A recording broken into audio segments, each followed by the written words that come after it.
what we're seeing is clients will get a big four or an ERM. They will just take a standardized approach.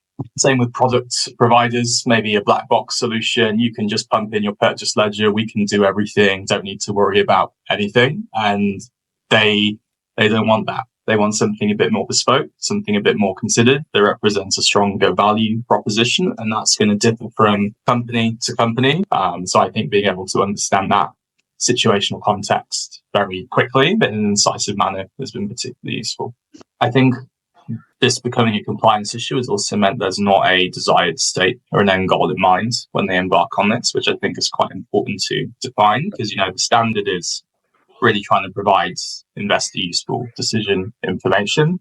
Some of them then see that as a compliance risk, which are two, in a way, similar, but actually can have two very different end states. And then those that need to be upfront about, okay, so do I want to make this decision useful? Do I want to provide a certain capability? Without that being done in mind, I think you could maybe not do an appropriate implementation piece. I think the framing, like an ambition statement, is super, super important in also identifying those risks and opportunities.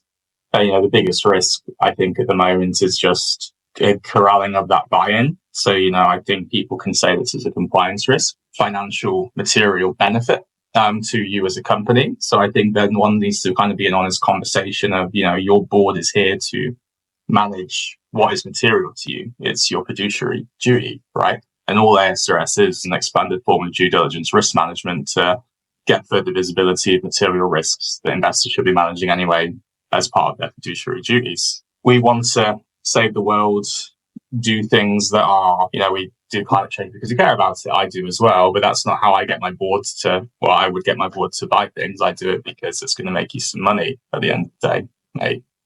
And then they think about it, and then you can get everything else done that you want to go. So it's actually a gap of sustainability managers not speaking board speak, and board speak not getting down to our sustainability manager.